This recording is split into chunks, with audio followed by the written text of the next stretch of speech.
আল্লাহ তাআলা যাদেরকে ভালোবাসেন তাদের নাম, তাদের গুণাবলী, তাদের ক্যারেক্টারিস্টিক্স, অ্যাট্রিবিউটস আল্লাহ তাআলা কালামুল্লাহ মাজিদে উল্লেখ করেছেন যে তিনি কাদেরকে ভালোবাসেন। তার আগে আপনারা একটু উত্তর করে আমাকে বলেন তো যে আমরা আল্লাহর ভালোবাসা পেতে চাই কি চাই না? সবাই চাই না? এটাই আজকে আমাদের আলোচনার টপিক, যে যাদেরকে আল্লাহ ভালোবাসেন। আমরা আজকের এই চমৎকার সন্ধ্যায় জেনে নিব যে আল্লাহ তাআলা কাদেরকে পছন্দ করেন এবং কাদেরকে ভালোবাসেন।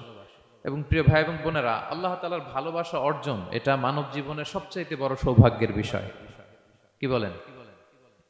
আমরা যদি প্রেসিডেন্টের কাছের লোক হই, প্রধানমন্ত্রীর যদি কাছের লোক হই, যদি আমরা জানি যে পিএম আমাকে ভালোবাসে, প্রেসিডেন্ট আমাকে ভালোবাসে, কেমন লাগবে? ভাল লাগবে। আর যদি আমরা এটা জানতে পারি যে রব্বে কারীম আল্লাহ রব্বুল ইজ্জা ওয়াল জালাল তিনি আমাকে ভালোবাসেন, কেমন লাগবে আমাদের? এই ভালোবাসাকে আমরা বলে বোঝাতে পারবো? পারবো না। এটাই আমরা চাই, এটাই আমাদের জীবনের টার্গেট, কামনা, ঠিক কিনা? তো একজন প্রকৃত মুমিন সেই যে আল্লাহর সান্নিধ্য পেতে চায়, আল্লাহ তাআলার ভালোবাসা সে পেতে চায়। এবং মজার ব্যাপার হচ্ছে আল্লাহ তাআলা সুস্পষ্ট স্টেটমেন্টের মাধ্যমে কালামুল্লাহ মাজিদে তিনি জানিয়ে দিয়েছেন তিনি কাদেরকে কাদেরকে ভালোবাসেন। আজকের এই আলোচনায় আমরা সেটাই জানার চেষ্টা করব যে বিশেষ কিছু গুণে গুণান্বিত ব্যক্তি আছে যারা এই সৌভাগ্যের অধিকারী, যাদেরকে আল্লাহ তাআলা ভালোবাসেন বলে তিনি কোরআনে জানিয়েছেন। আমরা যেন সে সমস্ত গুণগুলো আমাদের নিজেদের মধ্যে ধারণ করতে পারি। আল্লাহ তাআলা আমাদের তৌফিক দান করুন। আমরা সবাই আওয়াজ করে পড়ে আমিন। প্রিয় ভাই এবং বোনেরা, শুরুতেই একটা ইন্ট্রোডাক্টরি কথা বলে রাখি, ভূমিকা কথা মূল আলোচনায় যাওয়ার আগে। সেটা হচ্ছে আমাদের প্রত্যেকের মনে রাখতে হবে যে আল্লাহ তাআলা ভালোবাসা পাওয়ার প্রধান শর্ত হচ্ছে রাসূল সাল্লাল্লাহু আলাইহি ওয়াসাল্লামকে ভালোবাসা, তার অনুসরণ করা। This is the first and foremost reminder tonight. আজকের প্রথম রিমাইন্ডার এটা যে আমরা যে আল্লাহর ভালোবাসা পেতে চাই, এটার প্রধানতম শর্ত হচ্ছে আল্লাহ রাসূল সাল্লাল্লাহু আলাইহি ওয়াসাল্লামের অনুসরণ করতে হবে। ওনার অনুসরণ বাদ দিয়ে আল্লাহর ভালোবাসা কোশ্চিনকালেও পাওয়া যাবে না। যে আয়াত দিয়ে সূরা আলে ইমরানের 31 নম্বর আয়াত দিয়ে আমি আমার আলোচনা শুরু করেছিলাম, এই আয়াতে আল্লাহ তাআলা খুব স্পষ্ট করে বলছেন, কুল ইন কুনতুম তুহিব্বুনাল্লাহা ফাত্তাবিউনি ইউহিব্বুকুমুল্লাহ। হে নবী, আপনি বলে দিন যে ওহে আমার উম্মতেরা, যদি তোমরা আল্লাহকে ভালোবাসতে চাও তাহলে ফাত্তাবিউনি, আমি নবীর অনুসরণ করো, তাহলে ইউহিব্বুকুমুল্লাহ, আল্লাহ তাআলা স্বয়ং তোমাদেরকে ভালোবাসতে শুরু করে দিবেন। বিশ্বনবীর ভালোবাসা ছাড়া, বিশ্বনবীকে অনুসরণ করা ছাড়া আল্লাহর ভালোবাসা কোশ্চিনকালেও পাওয়া যাবে। কাজী নজরুল ইসলাম খুব চমৎকার করে ওনার কবিতায় লিখেছেন, আল্লাহকে যে পাইতে চায় হযরতের অনুসরণে, আরশ কুরসি লৌহ কালাম না চাইতে পেয়েছে সে। রাসূল নামের রশি ধরে যেতে হবে খোদার ঘরে, নদী তরঙ্গে যে পড়েছে ভাই দরিয়াতে সে আপনি মেশে। হযরতের অনুসরণে আরশ কুরসি লৌহ কালাম না চাইতে পেয়েছে সে। সুবহানাল্লাহ পড়েন। রাসূল সাল্লাল্লাহু আলাইহি ওয়াসাল্লামের অনুসরণের মধ্য দিয়ে আল্লাহ তাআলার ভালোবাসাটা অর্জন করতে হবে। এর বাইরে যে আল্লাহ তাআলার ভালোবাসা কোশ্চিনকালেও পাওয়া যাবে না। এবং রাসূল সাল্লাল্লাহু আলাইহি ওয়াসাল্লাম ঠিক যতটুকু করেছেন ঠিক অতটুকুই করতে হবে, এর চেয়ে বেশি করা যাবে না। রাসূল সাল্লাল্লাহু আলাইহি ওয়াসাল্লামের চাইতে কি বেশি মুত্তাকি হওয়া সম্ভব? সবাই বলেন নাই। রাসূল সাল্লাল্লাহু আলাইহি ওয়াসাল্লামের চাইতে বেশি বুজুর্গ হওয়া সম্ভব? ওনার চাইতে বেশি আল্লাহওয়ালা হওয়া সম্ভব? ওনার চাইতে বেশি আল্লাহ তাআলার কাছে প্রিয় ব্যক্তিত্ব হওয়া সম্ভব না, কোশ্চিনকালেও না, অসম্ভব। রাসূল সাল্লাল্লাহু আলাইহি ওয়াসাল্লামের সময়কালে কিছু সাহাবারা রাসূল সাল্লাল্লাহু আলাইহি ওয়াসাল্লামের স্ত্রীদের কাছে জানতে চেয়েছিল যে উম্মুল মুমিনিন, আপনারা বলুন যে রাসূল সাল্লাল্লাহু আলাইহি ওয়াসাল্লামের আমল কেমন ছিল? আমরা তো মসজিদে দেখি, বাইরে দেখি, ঘরে ওনার আমল কেমন, আমাদের জানতে বড্ড মনে চায়। তো রাসূল সাল্লাল্লাহু আলাইহি ওয়াসাল্লামের স্ত্রীরা বললেন যে উনি এমন এমন আমল করেন, এইভাবে নফল রোজা রাখেন, শেষ রাতে তাহাজ্জুদ পড়েন, এইভাবে তাসবিহ পড়েন, কোরআন তেলাওয়াত করেন, জিকির করেন। তো হাদিসে এসেছে যে কাআন্নাহুম তাকাল্লুহা, তাদের কাছে এটা কেমন যেন কম মনে হইল। তারা একটা বড় এক্সপেকটেশন নিয়ে আসছিল, মানে বিশাল একটা, রাসূল সাল্লাল্লাহু আলাইহি ওয়াসাল্লাম সব নবীদের নবী, না জানে কি আমল করে ঘরের ভিতরে। কিন্তু যখন রাসূল সাল্লাল্লাহু আলাইহি ওয়াসাল্লাম স্ত্রীদের কাছে শুনলো এই এই আমল তিনি করেন ঘরের ভিতরে, ওনারা হতাশ। হায় রে, ভাবছিলাম এত এত আমল করে, এই মাত্র এরকম আমল করে, এগুলো তো আমরাও করি। কাআন্নাহুম তাকাল্লুহা, হাদিসে এসছে ওনাদের কাছে এটা খুব কম মনে হইলো। তো তারা একে অপরকে বলতে লাগলো যে এর কারণ হচ্ছে কদ গুফিরা লাহু মা তাকাদ্দামা মিন যামবিহি ওয়া মা তাআখার। আল্লাহ তাআলা তো রাসূল সাল্লাল্লাহু আলাইহি ওয়াসাল্লামের আগের পরের সব গুনাহ মাফ করে দিয়েছে। ওনার তো আদতে কোনো গুনাহই নাই, কিন্তু আল্লাহ তাআলার ঘোষণা হচ্ছে নবী হে, আপনার আগের পরের সব গুনাহ আমি মাফ করে দিলাম। তো সাহাবারা বলতেছেন এর কারণ হচ্ছে ওনার কোনো গুনাহই নাই, সব মাফ, এজন্য ওনার কম করলেও হয়, আমাদের তো এত কম করলে চলবে না। কথা বুঝতে পেরেছেন? তো ওনারা ভাবলো যে না, আমাদের তো আমল বাড়াইতে হবে। তো কি করতে হবে? একজন বলল আমি সারা রাত নামাজ পড়বো, আমি আর ঘুমাবো না। এখন থেকে সারা রাত কি করব? নামাজ পড়বো, আমি আর ঘুমাবো না। আরেকজন বলল তাহলে আমি সারা বছর রোজা রাখবো, রোজা ভাঙবো না, সারা বছর টানা রোজা, যেহেতু বেশি বেশি করতে হবে। আরেকজন বলল আমি স্ত্রীদের সাথে আর মেলামেশা করবো না, আমার স্ত্রীদের সাথে আমি আমার মতো বৈরাগ্য জীবনযাপন করবো। তো এই কথা যখন রাসূল সাল্লাল্লাহু আলাইহি ওয়াসাল্লাম শুনলেন, রাসূল সাল্লাল্লাহু আলাইহি ওয়াসাল্লাম ওনাদেরকে ডেকে পাঠালেন, ডেকে বললেন আনতুমুল্লাযীনা কুলতুম কাযা ওয়া কাযা, তোমরা কি এমনটা এমনটা বলছো? তারা ভয়ে বলতেছে ইয়া রাসূলুল্লাহ, জি আমরা তো এরকম করে ফেলছি, বলে ফেলছি। তখন রাসূল সাল্লাল্লাহু আলাইহি ওয়াসাল্লাম বললেন ওয়াল্লাহি ইন্নী লা আখশাকুম লিল্লাহি ওয়া আতকাকুম লাহু, আল্লাহর শপথ করে বলছি আমি তোমাদের মধ্য থেকে আল্লাহকে সবচেয়ে বেশি ভয় পাই, আমি সবচেয়ে বড় মুত্তাকি, আমার চেয়ে বেশি কেউ আল্লাহকে ভয় পেতে পারে না।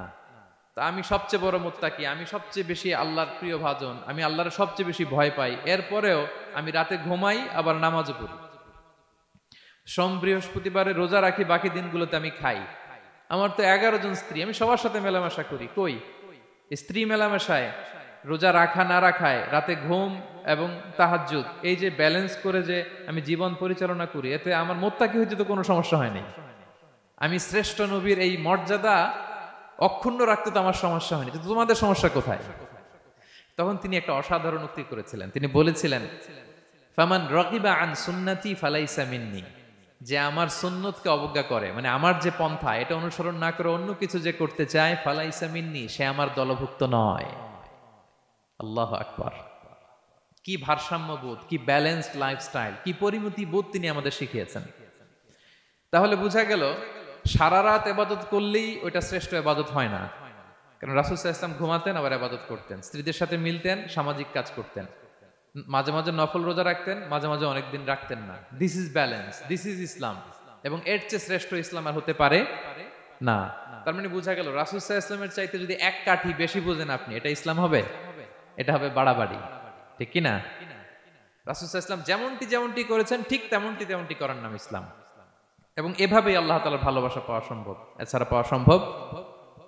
তাহলে মূল আলোচনায় যাওয়ার আগে এটা হচ্ছে ইন্ট্রোডাক্টরি পয়েন্ট 1, যে আল্লাহ তাআলার ভালোবাসা পাওয়ার 1 নাম্বার শর্ত হচ্ছে রাসূল সাল্লাল্লাহু আলাইহি ওয়াসাল্লামের অনুসরণ। তার চেয়ে যদি বেশি ইবাদত করেন ওইটা ইসলাম নয়, তার চেয়ে বেশি বুজুর্গি দেখাইতে গেলে ওইটা বুজুর্গি নয়। তিনি যেমন যেমন করেছেন ঠিক তেমন তেমন করার নামই ইসলাম, এবং সেটার মাধ্যমে আল্লাহ তাআলার ভালোবাসা পাওয়া সম্ভব। এই পয়েন্টটা বুঝছেন না সবাই? আচ্ছা, ইন্ট্রোডাক্টরি পয়েন্টের 2 নাম্বার কথা হচ্ছে আমরা কি করে বুঝবো যে আল্লাহ তাআলা আমাদের ভালোবাসেন? কিভাবে বুঝবো যে তিনি আমাদেরকে পছন্দ করেন, ভালোবাসেন? এটা বোঝার কিছু সিস্টেম আছে। 1 নাম্বার সিস্টেম হচ্ছে আপনি জাস্ট দেখুন যে আপনি নিজেকে কোন কাজে ব্যস্ত রেখেছেন, আপনি আপনাকে কোন কাজে ব্যস্ত রেখেছেন। আপনার লাইফস্টাইলের দিকে তাকান, লুক অ্যাট ইউর লাইফস্টাইল, আপনি নিজেই বুঝে যাবেন। আপনি যদি দেখেন যে না আপনার ভালো ভালো কাজে আপনার ব্যস্ততা, আপনার এঙ্গেজমেন্ট ভালো লোকদের সাথে, আপনার সার্কেলটা ভেরি গুড সার্কেল, ভালো কাজে আপনার মন টানে, আপনি ভালো কাজ করেন, যদি আপনার কার্যক্রম এরকম হয় তাহলে বুঝে নেবেন আল্লাহ তাআলা আপনাদেরকে ভালোবাসেন। আলহামদুলিল্লাহ। আর যদি দেখেন না যত আকাম কুকাম আছে ওইটার সবার আগে আপনি, যেই কাজে আল্লাহর ক্রোধ আসে, আল্লাহ রাগ হয়ে যান, যেই কাজ ইসলামে করার নিষেধ, যেটাতে তার অসন্তুষ্টি, ওই কাজে আপনার এঙ্গেজমেন্ট, ইনভলভমেন্ট, আপনার সার্কেল গুলাও এরকম, তাহলে বুঝে নিবেন আল্লাহ ভালোবাসা এই মহা সৌভাগ্য আপনার কপালে জোটে নাই। তাহলে এটা হচ্ছে একটা সিস্টেম। আল্লাহ আপনাকে ভালোবাসেন কিনা এভাবে বুঝবেন যে আপনি নিজেকে কোন কাজে ব্যস্ত রেখেছেন, একটু দেখুন, আপনি মিলাতে পারবেন। 2 নাম্বার পদ্ধতি হচ্ছে এটা বোঝার যে তিনি আমাকে ভালোবাসেন কিনা, সেটা হচ্ছে পৃথিবীবাসী আপনাকে ভালোবাসে কিনা এটা একটু দেখেন। এই পৃথিবীর ভালো মানুষগুলোর কাছে আপনার একটা গ্রহণযোগ্যতা আছে কিনা এটা দেখেন। এটা দেখলে আপনি বুঝতে পারবেন। সহিহ মুসলিমের একটা ছোট্ট হাদিস শেয়ার করি। রাসূল সাল্লাল্লাহু আলাইহি ওয়াসাল্লাম বলেছেন যে ইন্নাল্লাহা ইযা আহাব্বা আবদান দাআ জিবরিলা ফাকালা ইন্নী উহিব্বু ফুলানান ফাআহিব্বা। আল্লাহ তাআলা যখন কোনো বান্দাকে ভালোবাসে তখন তিনি জিবরাইলকে ডেকে বলেন, হে জিবরাইল, আমি আমার এই বান্দাকে ভালোবাসি, তুমিও তারে ভালোবাসো। ফায়ুহিব্বুহু জিবরিল, জিবরাইল আলাইহিস সালাম তারে ভালোবাসতে শুরু করে। শুধু এখানেই না, সুম্মা ইউনাদি ফিস সামা, তারপরে তিনি আকাশে একটা অ্যানাউন্সমেন্ট করেন। ফায়াকুল, তিনি বলেন যে ইন্নাল্লাহা ইউহিব্বু ফুলানান ফাআহিব্বু, ও আকাশবাসীরা, ও ফেরেশতারা, আল্লাহ তাআলা তার এই বান্দাকে ভালোবাসে, তোমরা সবাই তারে ভালোবাসো। তখন ফায়ুহিব্বুহু আহলুস সামা, গোটা আকাশবাসী তারে ভালোবাসতে শুরু করে, মানে ফেরেশতারা। তো আল্লাহ তাআলা এবং সকল ফেরেশতারা যখন তাকে ভালোবাসতে শুরু করে, রাসূল সাল্লাল্লাহু আলাইহি ওয়াসাল্লাম বললেন সুম্মা ইউদাউ লাহুল কবুলু ফিল আরদ, তখন পৃথিবীতে তার গ্রহণযোগ্যতা বাড়িয়ে দেওয়া হয়, তার অ্যাকসেপ্টেন্স বাড়িয়ে দেওয়া হয়। সবার কাছে তার একটা গ্রহণযোগ্যতা আছে, সবাই তাকে ভালোবাসে। এটা হচ্ছে একটা পদ্ধতি যে আল্লাহ তাআলা আপনাকে ভালোবাসে কিনা আপনি নিজেই বুঝবেন, যে পৃথিবীবাসী আপনাকে ভালোবাসে কিনা, আপনার কলিগরা আপনাকে ভালোবাসে কিনা, আপনার বন্ধুরা আপনাকে ভালোবাসে কিনা, আপনার নেইবররা আপনাকে ভালোবাসে কিনা, পৃথিবীর ভালো মানুষগুলোর কাছে আপনার গ্রহণযোগ্যতা আছে কিনা। যদি থাকে বুঝবেন আল্লাহ তাআলা আপনাকে ভালোবাসেন, ঠিক কিনা? আল্লাহ তাআলা আমাদেরকে যেন ওই কাতারে শামিল করেন, আমরা পড়ি আমিন। তাহলে আলোচনার টপিক, আল্লাহ তাআলা যাদেরকে ভালোবাসেন। শুরুতে আমরা জানলাম ভালোবাসার পদ্ধতি হচ্ছে, প্রক্রিয়া হচ্ছে একটাই, রাসূল সাল্লাল্লাহু আলাইহি ওয়াসাল্লামের পুঙ্খানু অনুসরণ, তার চেয়ে বেশিও না কমও না, হুবহু অনুসরণ, ঠিক কিনা? 2 নম্বরে জানলাম কি করে বুঝবো, নিজের দিকে তাকান, আপনি কি করেন, what's your activity, what's your engagement, নিজেই বুঝবেন। আর দেখেন যে আশেপাশের মানুষ আপনার ব্যাপারে কি বলে। পৃথিবীবাসী যদি আপনারে পছন্দ করে, তার মানে আল্লাহ তাআলাও আপনারে পছন্দ করে। সবাই বুঝতে পেরেছেন? আচ্ছা, এবার সরাসরি কোরআনে চলে যাই, মূল টপিক বিশ্লেষণে। আল্লাহ তাআলা অনেক শ্রেণীর ব্যক্তিকে ভালোবাসেন বলে তিনি ঘোষণা করেছেন। তিনি বলেছেন যে আমি তাদেরকে ভালোবাসি। এর মধ্যে 1 নাম্বার হচ্ছে আল মুহসিনুন। একটু আমার সাথে সাথে বলেন, আল মুহসিনুন।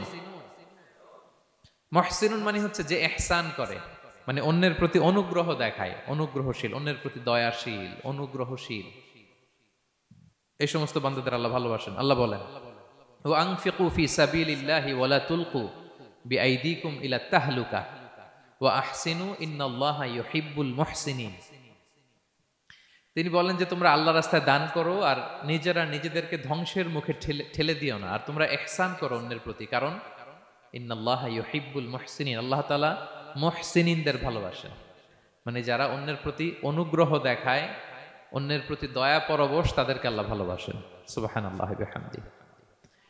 তাহলে পেয়ে গেলাম, মিলায় নেন যে অন্যের প্রতি সফট কর্নার, অন্যের প্রতি দয়া, অনুকম্পা, হেল্পিং হ্যান্ড, হেল্প করার মানসিকতা, অন্যের দুঃখে কাদা, এই মাইন্ডসেট, এই মেন্টালিটি আমাদের আছে কিনা একটু মিলিয়ে নেন।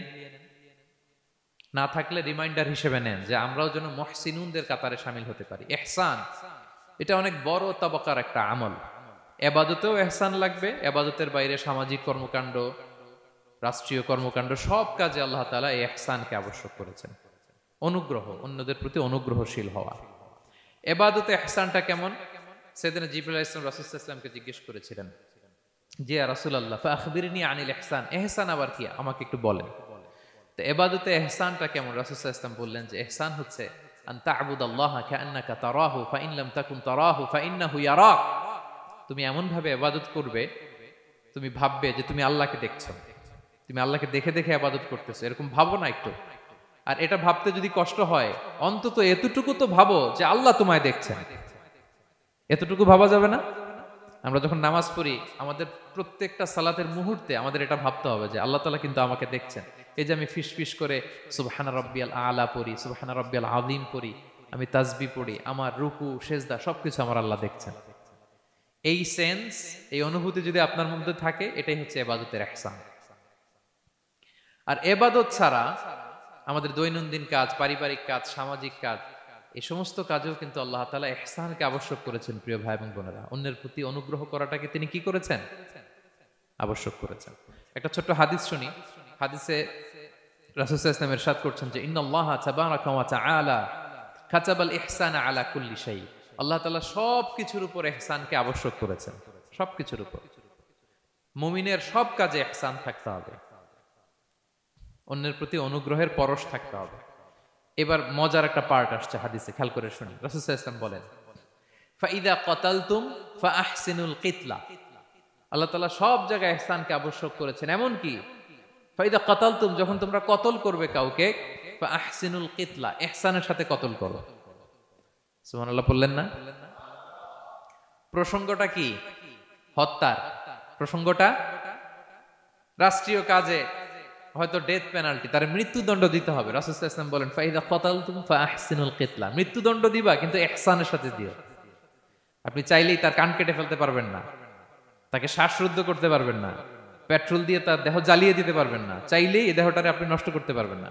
রাষ্ট্রীয় কাজে বিচারে সাব্যস্ত হয়েছে তার এখন ডেথ পেনাল্টি, মৃত্যুদণ্ড কার্যকর করবেন, ঠিক আছে, কিন্তু সেখানে ইহসানের সাথে। ফাইদা কাতালতুম ফাআহসিনুল কিতলা, মৃত্যুদণ্ড কার্যকর করার সময় ইহসানের সাথে করো। ওয়া ইদা যাবাহতুম ফাআহসিনুয যাবাহা, জবাই করার সময়ও ইহসান করো। সুবহানাল্লাহ।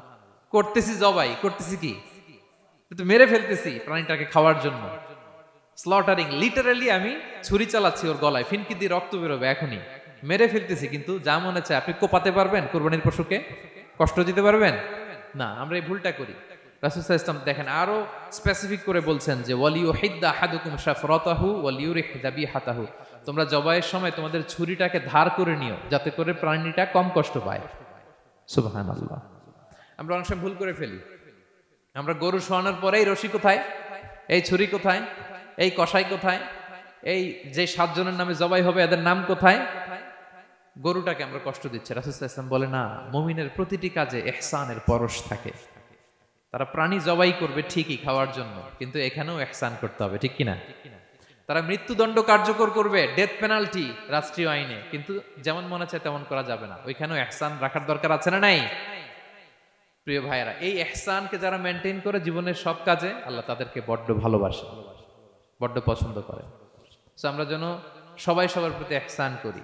স্বামী স্ত্রীর প্রতি ইহসান করুন, স্ত্রী স্বামীর প্রতি ইহসান করুন, বাবা সন্তানের প্রতি, সন্তান বাবার প্রতি, পরিবারের সকল সদস্যদের প্রতি ইহসান করুন, কর্মচারীদের প্রতি ইহসান করুন, সহকর্মীদের প্রতি ইহসান করুন। মুমিন জীবনের প্রতিটি কাজে ইহসানের পরশ থাকবে, কারণ ইন্নাল্লাহা ইউহিব্বুল মুহসিনিন, আল্লাহ তাআলা মুহসিনদের, যারা অন্যদের প্রতি অনুগ্রহ দেখায় তাদেরকে বড্ড ভালোবাসেন।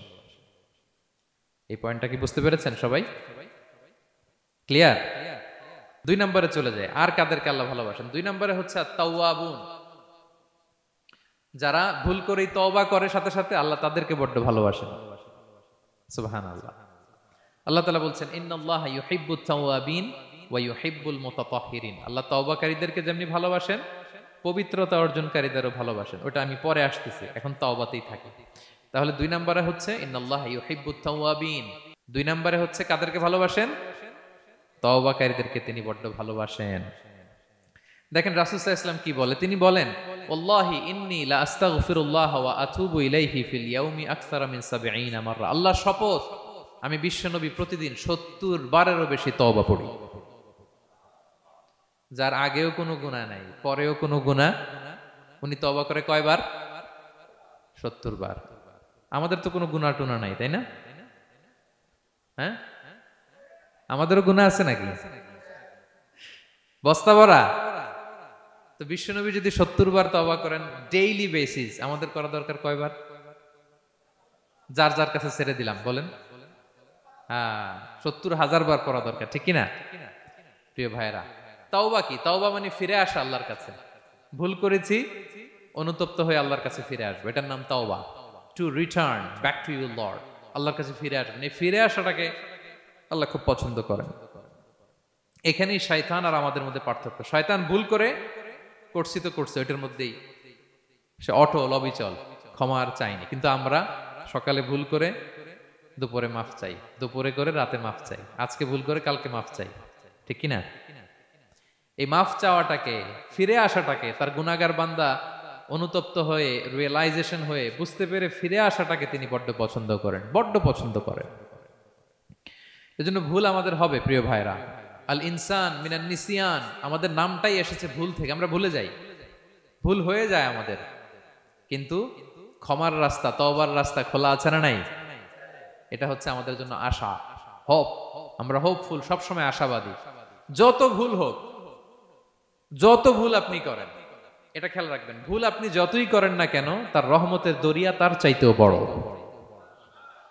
তার ক্ষমার মহাসাগর তার চাইতেও বিস্তৃত, যত ভুল আপনি করেন না কেন। এজন্য আল্লাহ তাআলা বলেন, ইয়া আইয়ুহাল্লাযীনা আমানু তুবু ইলাল্লাহি তাওবাতান নাসুহা, ওহে বিশ্বাসীরা একনিষ্ঠভাবে তওবা করো, ফিরে আসো আমার দিকে। ফাফিররু ইলাল্লাহ 24/7, পৃথিবীর কোনো দরজা 24 ঘন্টা খোলা থাকে না। রাত 3টার দিকে যদি আপনি উঠে জায়নামাজটা বিছিয়ে যে ভুলটা করছেন ওটা স্মরণ করে চোখের পানি ছেড়ে মাফ চান, ক্ষমা করবে না তিনি? হ্যাঁ, ক্ষমা দেওয়ার জন্য তিনি বসে আছেন। সেজন্য ভুল হইলে আমরা পড়বো আস্তাগফিরুল্লাহ। কি পড়বো? পড়েন, আস্তাগফিরুল্লাহ রাব্বি মিন কুল্লি যামবি ওয়া আতুবু ইলাইহি। পড়েন, আস্তাগফিরুল্লাহাল্লাযী লা ইলাহা ইল্লা হুয়াল হাইয়ুল কাইয়্যুম ওয়া আতুবু ইলাইহি। এটা পড়ে আল্লাহর কাছে ফিরে আসবেন, অনুতপ্ত হবেন, আল্লাহ ভুল করে ফেলেছে, আল্লাহ তুমি ক্ষমা করো, আল্লাহ তুমি ক্ষমা করো, আল্লাহ আমরা ভুল করে ফেলেছি। ভুল সবাই করে, কে না করে? হ্যাঁ, কুল্লু ইবনে আদম খাত্তা, বিষ্ণু বলেন তোমরা সবাই ভুলকারী, কিন্তু ওয়া খায়রুল খাত্তাইনা আত-তাওয়াবুন, এই ভুলকারীদের মধ্যে শ্রেষ্ঠ যে ভুল করেই তওবা করে। তওবা করতে রাজি আছেন তো? সবাই রাজি আছেন? আমার প্রিয় ভাইরা, এই তওবার দৃশ্যটা দেখতে আল্লাহ বড্ড পছন্দ করে। বান্দা যখন ভুল বুঝতে পারে, মাথাটা নিচু করে চোখের পানি ছেড়ে বান্দা যখন কাঁদতে শুরু করে, এই দৃশ্যটা দেখলে আল্লাহ সহ্য করতে পারে না। আল্লাহর রহমতের দরিয়ায় জোশ খেলে যায়, বান্দা যা চায় আল্লাহ তাই দিয়ে দেয়। তখন চোখের পানির এত বড় পাওয়ার। এজন্য আমরা ভুল করে যেন অটল না থাকি, আল্লাহর কাছে যেন ক্ষমা চাই, আমরা যেন ফিরে আসি তার দরবারে। তার দরবার সবসময় খোলা। এবং তিনি এই তওবার বা ফিরে আসার দৃশ্যটা দেখতে কত পছন্দ করেন শোনেন। রাসূল সাল্লাল্লাহু আলাইহি ওয়াসাল্লাম বলেন, ওয়াল্লাযী নাফসি বিয়াদিহি, তার শপথ যার হাতে আমার আত্মা, লাউলাম তুযনিবু, তোমরা যদি ভুল না করতে, লা যাহাবাল্লাহু বিকুম, আল্লাহ তোমাদেরকে ধ্বংস করে দিতেন। ওয়ালা জাআ বিকওমিন, আল্লাহ এমন এক জাতি তৈরি করতেন, ইউযনিবুন, ওরা খালি ভুল করত, ফায়াস্তাগফিরুন, আর ক্ষমা চাইতো, ফায়াগফিরুল্লাহু লাহুম, আর আল্লাহ তাদের ক্ষমা করতেন। তোমরা যদি ভুল না করতে, এই বনি আদম, তোমরা যদি ভুল না করতে, তোমাদেরকে আল্লাহ তাআলা ধ্বংস করে এমন একটা গোষ্ঠী বানাইতেন যারা খালি ভুল করতো আর মাফ চাইতো, ভুল করতো আর মাফ চাইতো, আর আল্লাহ মাফ করে দিত। সুবহানাল্লাহ বললেন না? গাফিরিয যামবি ওয়া কাবিলিত তাওব, তিনি পাপ মোচন করার জন্যই তো তিনি আমার রব, তওবা কবুল করার জন্যই তো তিনি আল্লাহ সুবহানাহু ওয়া তাআলা, তিনি রব্বে কারীম। তার দয়ার কোনো শেষ নাই, তার মায়ার কোনো শেষ নাই। আমরা যখন তওবা করি, অনুতপ্ত হই, চোখের পানি ছেড়ে যখন কাঁদি, আল্লাহ যে কত খুশি হয় এটার একটা উপমা হাদিসে এসেছে, সহিহ মুসলিমের হাদিস। রাসূল সাল্লাল্লাহু আলাইহি ওয়াসাল্লাম বলেন, লাল্লাহু আশাদ্দু ফারাহান বিতাওবাতি আবদিহি হিনা ইয়াতুবু ইলাইহি, কেউ যখন তওবা করে আল্লাহ কত খুশি হয় জানো? শোনো, ওই ব্যক্তির চাইতে আল্লাহ বেশি খুশি হয়ে যায় যে ব্যক্তি মরুভূমিতে সফরে বেরিয়েছে, সাথে তার বাহন বা উট, ওই উটের মধ্যেই তার পানি বা খাবার, হঠাৎ করে উটটা হারায় গেছে। শুনতেছেন? মরুভূমিতে উট নিয়ে বের হয়েছিল সফরে, উটের মধ্যে তার পানি, তার খাবার, তার বেঁচে থাকার সমস্ত মাধ্যম, কিন্তু হঠাৎ করে উট কি হয়ে গেছে? হারায় গেছে। উট খুঁজে আর পায় না, দৌড়াতে দৌড়াতে হয়রান, কত দৌড়াবে, ধুধু মরু প্রান্তর, কয়েক ঘন্টা দৌড়ালেই তো সে তৃষ্ণার্ত হয়ে মারা যাবে। দৌড়াতে দৌড়াতে হাঁপাতে হাঁপাতে শেষ, জীবনের আশাও শেষ, যে উট যেহেতু পাই নাই, আজকে সারাদিন দৌড়ালে তো তৃষ্ণা আমি মারাই যাব রাতে। তো জীবনের আশা ভরসা শেষ করে হাঁটতে হাঁটতে হাঁপাতে হাঁপাতে হঠাৎ একটা গাছের সন্ধান পেল। ওই গাছের নিচে যে এত ক্লান্ত, তৃষ্ণার্ত, হাঁপাতে হাঁপাতে ঘুমায় গেছে, হতাশ, আমার বাঁচার আর কোনো মাধ্যম নাই, আমার উট হারায় গেছে, ওইখানেই পানি, ওইখানেই খাবার। ক্লান্ত শ্রান্ত হয়ে তৃষ্ণার চোটে ঘুম চলে আসছে, হঠাৎ ঘুম থেকে জেগে ওঠে, উটটা পাশেই দাঁড়ায় আছে। যে ওটের উপরে তার পানি এবং খাবার ছিল, পুরা মরুভূমিতে দৌড়াইতে দৌড়াইতে আবার সন্ধ্যাবেলায় এসে মালিকের সামনে দাঁড়ায় আছে। সে ঘুম থেকে উঠে তাড়াতাড়ি করে রশি ধরে ফেলছে ওটের। পুরোটা হাদিসের অনুবাদ শোনাচ্ছি। তো ওটের রশি ধরে বেচারা এত খুশি, এত খুশি, এত খুশি যে খুশির চোটে ও বলতে আরম্ভ করছে, আল্লাহুম্মা আনতা আবদি ওয়া আনা রাব্বুক। আল্লাহ, তুমি আমার গোলাম, আমি তোমার রব। তুমি দয়া করে এই ওটটা ফিরাই দিছো, আজকে তুমি ওটটা ফিরাই না দিলে আমি তো মরে যেতাম। আল্লাহ, প্রশংসা তোমার। খুশির চোটে। কিসের চোটে? খুশির চোটে কথা উল্টায় গেছে। সে এত খুশি, সে আনন্দে এত উদ্বেলিত, এত খুশি, সে বলতেছে আল্লাহ, আল্লাহুম্মা আনতা আবদি, আল্লাহ তুমি আমার গোলাম। খুশিতে আল্লাহুম্মা আনতা আবদি, আল্লাহ তুমি আমার গোলাম, ওয়া আনা রাব্বুক, আমি তোমার রব। তোমার দরবারে লাখো কোটি শুকরিয়া। আল্লাহ কেঁদে কেঁদে বলতেছে। তা আল্লাহ বলে, ওইরকম একটা পরিস্থিতিতে যে তার জীবনের আশা ছেড়েই দিয়েছিল, হঠাৎ করে ওট ফিরে পাওয়ার পরে খুশির চোটে সে যখন আমি আল্লাহরে ওর গোলাম বানায় আর ওরে আমার রব বানায়, ওই লোকটা ওই মুহূর্তে ঠিক যত খুশি, আমার কোনো বান্দা তওবা করে যখন আমার কাছে ফিরে আসে, আমি আল্লাহ ওই বান্দার উপর তার চাইতে বেশি খুশি হয়ে যায়। লাল্লাহু আশাদ্দু ফারাহান। ওই ব্যক্তি কত খুশি হইলে আল্লাহর গোলাম বানায়, কত খুশি হইলে সে সেন্স হারায় ফেলে যে আল্লাহ তুমি আমার গোলাম, আমি তোমার রব। কখন বলে?